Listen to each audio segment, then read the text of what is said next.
یا پھر زینب باتیں بنا رہی تھی۔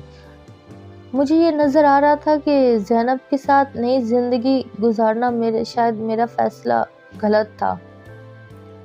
زینب کا عجیب رویہ، دبئی آنے کا اصرار اور پھر میرے والد پر گھٹیا الزام، ایسے واقعات نے میری زندگی کو ایسی گتھی بنا دیا تھا جسے سلجھانا مشکل لگ رہا تھا۔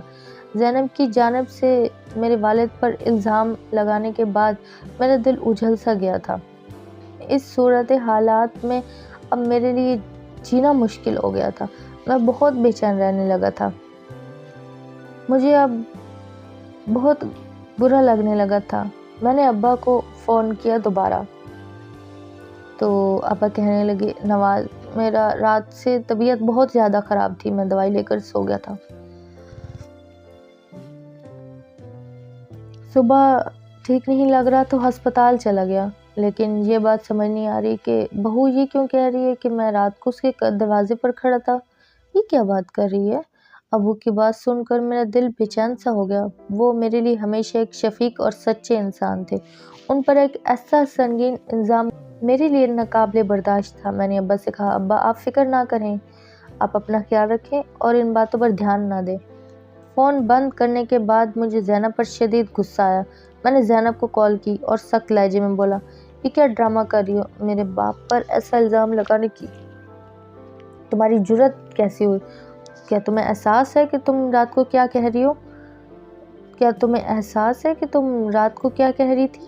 اگر تمہیں یقین نہیں ہے تو مت کرو، لیکن یہ بات واضح ہو گئی ہے کہ تمہیں اپنی بیوی کی باتوں پہ کبھی یقین نہیں آئے گا۔ شاید اسی وجہ سے زہرا نے خودکشی کی ہے۔ اس جملے نے مجھے جھنجھوڑ کر رکھ دیا۔ زہرا کی موت کا سن کر میرا دل لرز سا گیا۔ زہرا کی موت کے بارے میں تم اتنے یقین سے کیسے کہہ سکتی ہو؟ میں نے غصے میں بولا۔ زینب نے کہا، زہرا نے خودکشی اس لیے کی کیونکہ وہ جانتی تھی کہ اس نے تمہیں کچھ بتایا تو تم یقین نہیں کرو گے، لیکن میں زہرا نہیں ہوں۔ میں اس لیے اتنے یقین سے کہہ رہی ہوں کیونکہ وہ بھی میری طرح اسی مسائل سے گزری ہے۔ یقیناً اس نے تمہیں کئی بار بتانے کی کوشش کی ہوگی، لیکن وہ یہ بات بھی اچھے سے جانتی تھی کہ تم اس کی کسی بات پر یقین نہیں کرو گے، اسی لیے وہ خاموشی سے سب کچھ سہتی رہی۔ اس کی بنیادی وجہ یہی تھی کہ تمہارے علاوہ اس کا کوئی اور رشتہ دار نہیں تھا جہاں جا کر وہ پناہ لیتی۔ لیکن یاد رکھو، میں ایک بھرے پورے خاندان سے تعلق رکھتی ہیں۔ میرے باپ، بھائی بہن اور ماں سب سلامت ہے۔ میں ایک آواز دوں گی تو سب دوڑے چلے آئیں گے، لیکن پھر تمہاری اور تمہارے گھر والوں کی میری مائکے میں عزت بالکل نہیں رہے گی، اور میں نہیں چاہتی ہوں۔ میں نے بہت چاہا کہ میں خاموشی سے یہ سارا معاملہ حل کر دوں اور عزت بچ جائے، لیکن جب میرا شوہر ہی میری بات نہیں سمجھ سکتا تو میں کسی اور سے کیا گلہ کروں گی۔ لیکن یاد رکھو نواز، میں زہرا نہیں ہوں کہ میں اس طرح چپ چاپ اپنی جان دے دوں، لہٰذا میں نے ساری بات تمہارے سامنے رکھی۔ لیکن بدقسمتی دیکھو کہ تم میری بات پر یقین کرنے کے بجائے الٹا مجھے ہی کٹہرے میں کھڑا کر کے کھڑے ہو۔ لہٰذا میں تم سے اب مزید کوئی بحث نہیں کرنا چاہتی۔ میں اب بھی اور اسی وقت تمہارا گھر چھوڑ کر جا رہی ہوں۔ زینب کی ان باتوں نے مجھے اندر ہی اندر سے توڑ کے رکھ دیا، لیکن مجھے نور کا خیال آیا۔ وہ بن ماں کی بچی کیسے رہے گی؟ میں نے نہ چاہتے ہوئے منت کی اور اسے کہا، دیکھو، گھر چھوڑ کے مت جاؤ۔ نور ابھی اپنی پہلی ماں کی جدائی سے باہر نہیں نکلی، تم اسے نیا صدمہ دینے پر تلی ہو۔ میرا نہیں تو کم سے کم اس بچی کا خیال رکھو۔ اسے کس کے سہارے چھوڑ کر جا رہی ہو؟ اسے چھوڑ کر مت جاؤ، وہ ابھی بہت چھوٹی ہے، اسے ایک ماں کی ضرورت ہے۔ تو وہ ایک دم سے بولی، تم نے کس سے کہا کہ میں نور کو چھوڑ کر یہاں جاؤں گی؟ یہ تو میری جان ہے، اور اس گھر میں تمہارے ابا جیسے انسان کے ہوتے ہوئے میں نور کو یہاں چھوڑنے کا رسک نہیں لے سکتی۔ نور کے بارے میں تم فکر نہ کرو، میں اسے لے کر ہی جاؤں گی اور اس کی پرورش خود کروں گی تاکہ زہرا کی روح خوش رہے۔ زہرا کا ذکر سن کر میں اندر سے کانپ رہا تھا۔ زینب کی باتوں میں کتنی سچائی تھی یہ جاننا میرے لیے مشکل ہو گیا تھا، لیکن اس کا زہرا کی موت کو لے کر ایسی باتیں کرنا مجھے کچھ صحیح نہیں لگ رہا تھا۔ اس تمام جھگڑے اور الزامات کے باوجود میرا سب سے زیادہ دل نور کے لیے بے چین تھا۔ وہ ابھی اتنی چھوٹی تھی کہ ان حالات کو سمجھنے کے لیے قاصر تھی، لیکن اس کے اثرات اس پر ضرور پڑ رہے تھے۔ اس بات چیت کے بعد میں نے وطن واپس جانے کا ارادہ کیا، لیکن مجھے چھٹی نہیں مل رہی تھی تو میرے ہاتھ پیر پھول گئے۔ اور دوسری طرف زینب نے مجھے کال کر کے بتایا کہ وہ نور کو لے کر اپنے والدین کے گھر جا رہی ہے۔ تو اس کی بات سن کر میں مزید پریشان ہو گیا۔ میں نے اسے روکنے کی بہت کوشش کی لیکن اس نے فون کاٹ دیا۔ مجھے اب سمجھ میں آ گیا تھا یہ معاملہ پیچیدہ ہو گیا اور مجھے اس کا حل تلاش کرنے کے لیے جلد سے جلد پاکستان جانا پڑے گا۔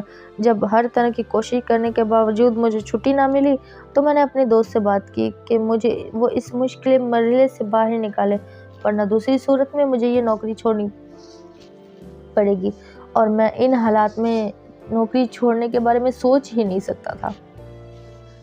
تو میرے دوست نے مجھ سے بڑے حیران ہو کے کہا، تم ابھی تو ہو کر آئے ہو پاکستان سے، پھر ایسی کیا ایمرجنسی پڑ گئی ہے؟ تو میں نے اوپر تلے بہانے بنا کر اسے مطمئن کرنے کی کوشش کی تو اس نے مجھ سے وعدہ کیا کہ وہ میری مدد ضرور کرے گا اور اسی کی کاوشوں کا نتیجہ تھا کہ مجھے 1 ماہ کی چھٹی مل گئی۔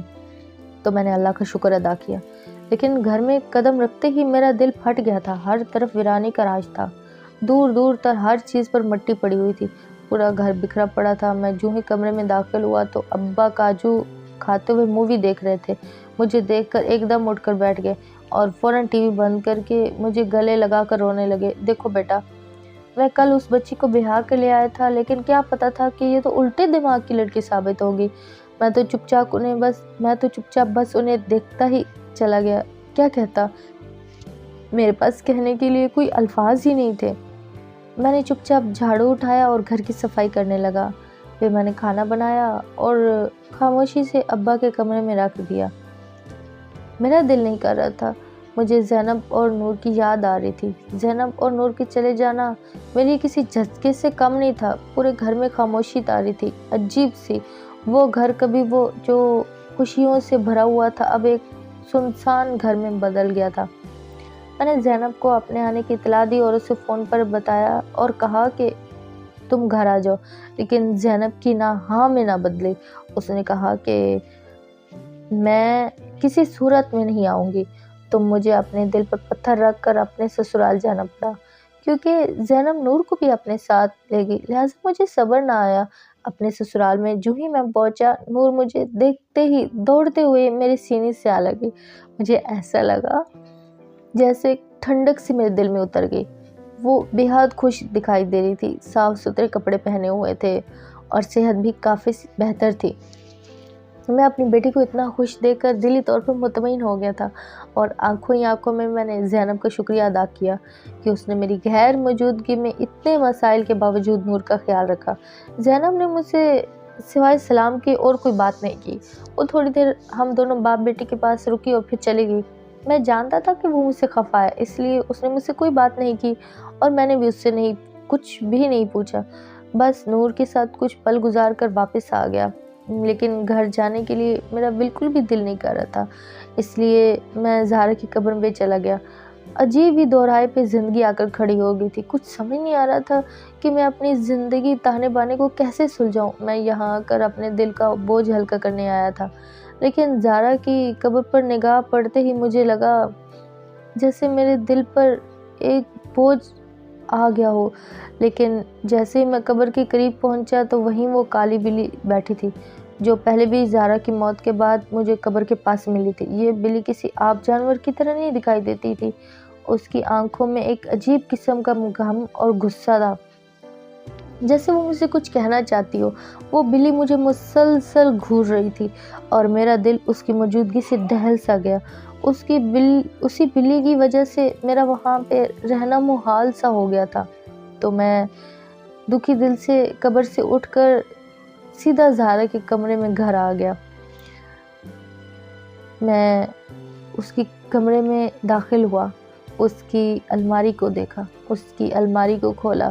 اس کی الماری میں ویسے ہی سلیقے سے کپڑے لٹکے ہوئے تھے جیسے وہ ابھی پہننے والی ہو۔ میں نے کپڑوں کو چھوا تو میرے دل میں تمام وہ یادیں تازہ ہو گئی جو ہم نے ساتھ گزاری تھی۔ اسی دوران میرے کپڑوں کے بیچوں بیچ ایک ڈائری پر نظر پڑی۔ ایسا لگتا تھا جیسے ڈائری کپڑوں کے اندر چھپائی گئی ہو۔ میں نے فوراً ہی وہ ڈائری نکالی اور باہر لے آیا۔ پنک کلر کی ڈائری زہرا کی تھی۔ اسے ڈائری لکھنے کا بہت شوق تھا، لہٰذا اس کی سالگرہ والے دن میں نے یہ ڈائری اسے گفٹ کی تھی۔ ڈائری کو ہاتھ میں لیتے ہی میرے ہاتھ کانپنے لگے۔ میں نے پہلے اسے اپنے سینے سے لگایا اور پھر اسے کھولا اور خوبصورت ہینڈ رائٹنگ میں زارا کی لکھی کئی نظمیں میں پڑھنے لگا۔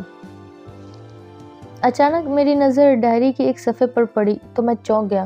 زارا نے صفحے پر اپنے خوبصورت ہینڈ رائٹنگ میں لکھا تھا، شکر ہے یہ ڈائری موجود ہے جس پر میں یہ باتیں لکھ سکتی ہوں جو میں نہیں بتا سکتی۔ یہ میری زندگی کی وہ تکلیف دہ باتیں ہیں جنہیں لکھنے کے بعد میرا دل تسلی میں آ جاتا ہے۔